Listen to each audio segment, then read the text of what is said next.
Hello and welcome to Raju Notes channel, your pit stop for weekly current affairs updates. The updates tailor-made for students taking all kinds of competitive exams like UPSC, civils, defense and placement interviews. Please subscribe to the channel and stay updated every Sunday.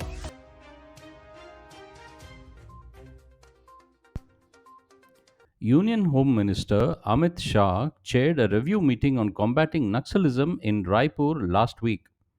Director General of Police, Additional Director General of Police, and senior officials from 7 left-wing extremism affected states, namely Chhattisgarh, Andhra Pradesh, Telangana, Madhya Pradesh, Maharashtra, Jharkhand, and Orissa, participated in the meeting.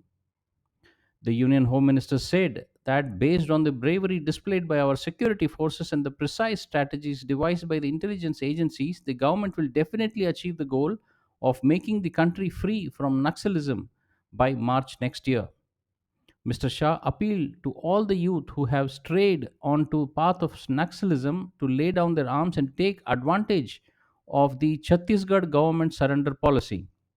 He said that the central and Chhattisgarh governments will fulfill promises made to surrender Naxalites and will also strive to provide even greater assistance.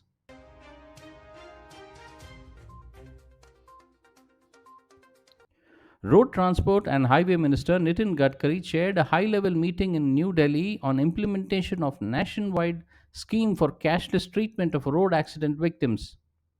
During the meeting, the minister commended the grassroots efforts in promoting road safety. He highlighted the urgent need to curb the alarming rate of road accident fatalities nationwide. Mr. Gadkari said, curbing road accident is a key priority for union government. The minister stressed on coordination among stakeholders to ensure the smooth and standardized rollout of the cashless treatment schemes across all states. He said the initiative's success is essential to achieving the India's pledge to reduce road accidents deaths by 50% by 2030 as reaffirmed in the 2020 Stockholm Declaration. Government will introduce FASTag based annual pass priced at 3000 rupees from 15th of August this year, which will enable seamless cost effective travel across national highways throughout the country. This annual pass will be valid for 1 year from the date of activation or up to 200 trips. This pass is designed exclusively for non commercial private vehicles such as cars, jeeps, and vans. In a social media post, Minister for Road Transport and Highway Nitin Gadkari made this announcement and said that this move will be transformative step towards hassle-free highway travel. He added that a dedicated link for activation and renewal will soon be made available on Rajmarg Yatra app as well as on the official website of National Highway of India and Ministry of Road Transportation and Highways. The minister said that this policy addresses long standing concerns regarding toll plazas located within 60 kilometers range and simplified toll payments through a single affordable transaction. Mr. Gadkari said that by reducing wait times, easing congestion, and minimizing disputes at toll plazas, the annual pass aims to deliver a faster and a smoother travel experience for millions of private vehicle owners. Minister for Consumer Affairs, Food and Public Distribution Prahalad Joshi has said that India will soon mandate the use of Indian Standard Time (IST) across all legal, commercial, and digital systems. He said rules will be notified shortly under the Legal Meteorological Act. Chairing a roundtable conference on the time dissemination in New Delhi, Mr. Joshi emphasized upon strategic significance of the time dissemination projects being implemented in collaboration with CSIR, NPL, and ISRO. He said this initiative will significantly enhance forensic investigation and bolster cyber audit capabilities, strengthening India's digital resilience. The minister underscored that the precise and uniform dissemination of IST across sectors such as financial markets, power grids, telecommunication, transportation, and other essential to ensuring fairness, accuracy, and national security. This milestone marks India's strategic shift towards time sovereignty, technological independence, and digital resilience under the guiding vision of one nation, one time.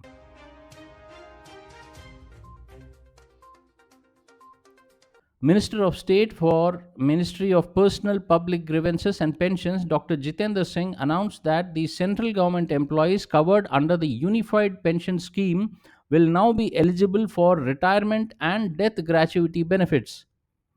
Addressing a press conference on the completion of 11 years of the NDA government, the minister said the move addressing a significant demand of government staff and brings parity in retirement benefits. He said that the new provisions reflect the government's commitment to ensure social security for all categories of employees under the national pension system.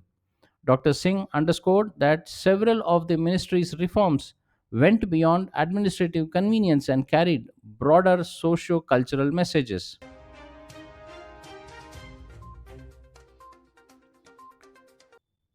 Railway Minister Ashwini Vaishnav has held a meeting with the Minister of Transport and Logistics Services of Saudi Arabia, Saleh Al Jasser, on the sidelines of St. Petersburg International Economic Forum in Russia.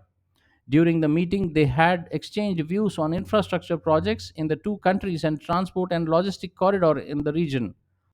The two leaders also discussed prospective projects for bilateral cooperation, including railways and logistics.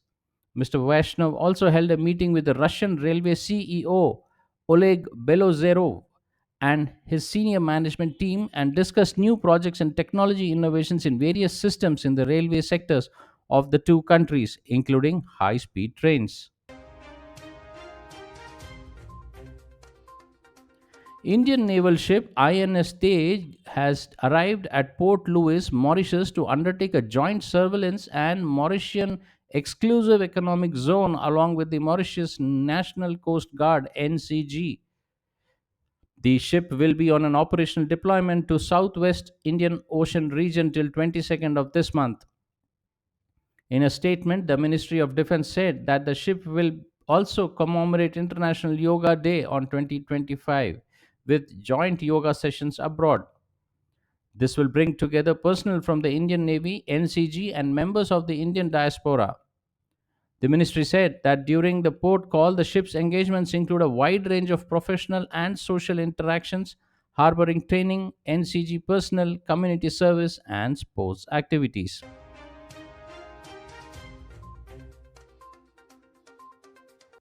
The eighth edition of the biannual Indo French joint military exercise Shakti commenced at La Cavaliere, France last week.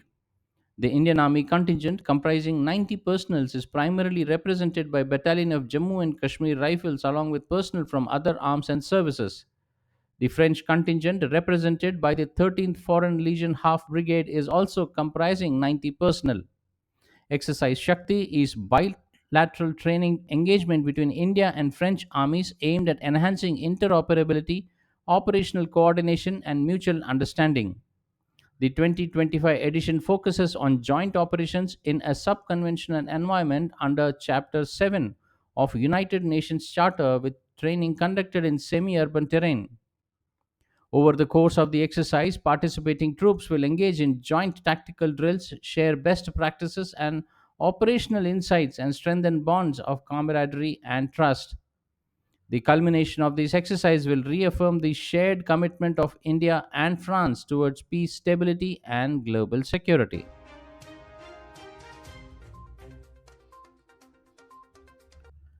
Russian President Vladimir Putin has said that Moscow's action plan for long term cooperation in India till 2030 should be finalized shortly. Speaking at the St. Petersburg International Economic Forum's plenary session, the Russian president announced that Moscow is advancing long term economic cooperation plans with its key partners, including India. He also denied that the China and Russia are forming a new multipolar world order. The theme for St. Petersburg International Economic Forum SPIEF 2025 was shared values. The foundation of growth in a multipolar world. Union Minister for Information and Broadcasting Ashwini Vaishnav represented India at SPIEF 2025.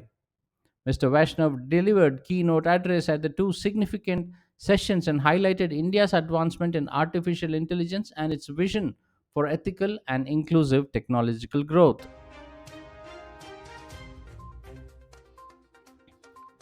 US President Donald Trump has said that the United States has attacked three nuclear sites, including at Fordo in Iran, codenamed Operation Midnight Hammer, considered to be the largest operational B 2 strikes in the history. In a social media post, he said that the US has successfully conducted the strikes on Iranian nuclear facilities at Fordo, Natanz, and Ifhan, and all the planes are now out of Iranian space.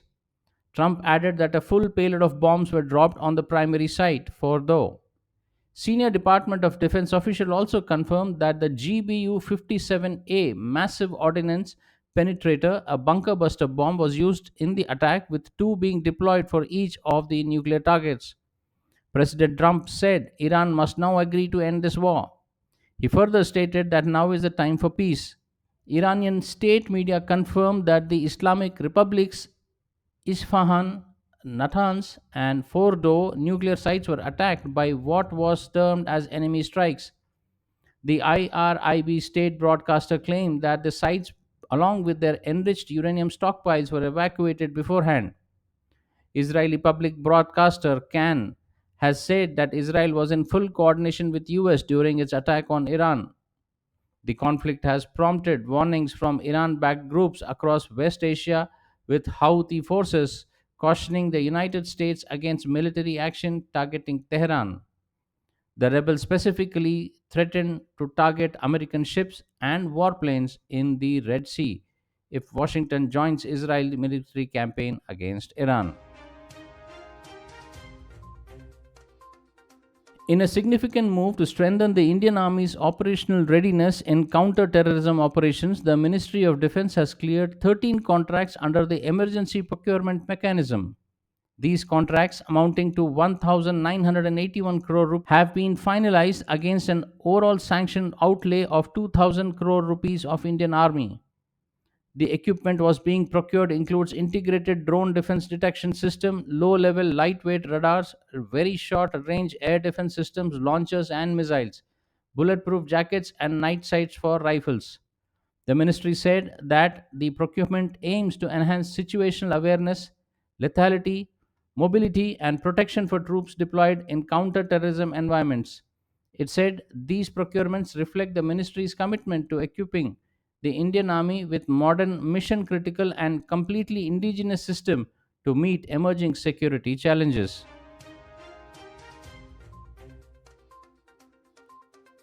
Defense Minister Rajnath Singh has authorized the Chief of Defense Staff (CDS) and the Secretary of Department of Military Affairs to issue joint instructions and orders for all the three services. This is a major step towards modernization and transformation of the armed forces. In a statement, the Defense Ministry said that the decisions mark a shift from the earlier system wherein instructions or orders related to two or more services were issued by each separate service. The joint orders emphasize the need to streamline procedures, eliminating redundancies, and enhance cross service cooperation. This initiative lay the foundation for improved transparency, coordination, and administrative efficiency in three services. It also marks the beginning of a new era of jointness and integration, reinforcing the armed forces' unity of purpose in serving the nation.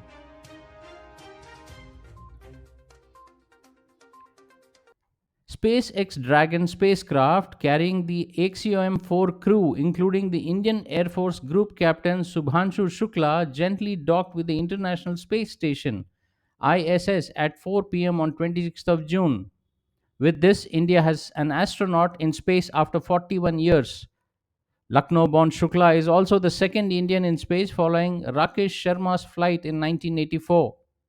This historic mission carries four astronauts from the US, India, Poland, and Hungary to the ISS for 14 days scientific expedition in the low Earth orbit, also called as LEO. The Axiom Force mission reinforces nation capability to lead space innovation, promote sustainability, and contribute meaningfully to global missions. Shukla will conduct pioneering experiment related to food and space nutrition. These experiments, developed under the collaboration between ISRO and Department of Biology with support of NASA, aims to enhance understanding of sustainable life support system, a crucial aspect of future during long duration space travels. The research will also study the effect of microgravity and space radiation on edible microalgae, a nutrient rich, protein high food source for space future missions. The experiment will evaluate key growth parameters and examine the transcriptomic, proteomic, and metabolomic changes in different algal species in space compared to their behavior on the Earth.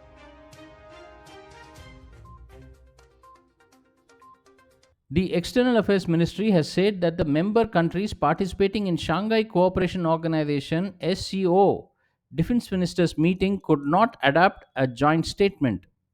It said certain member countries could not reach a consensus on certain issues and hence the document could not be finalized. Briefing the media in New Delhi, External Affairs Minister spokesperson Randir Jaiswal said Defense Minister Rajnath Singh participated in Defense Ministers' meeting in SCO. He said India wanted concerns and terrorism reflected in the document, which was not acceptable to one particular country. He said the defense minister called upon member countries to come together to fight terrorism in all its forms and manifestations. Well, that's all, friends, for this week's updates. See you soon next Sunday on the same channel. Till then, take care. Bye bye.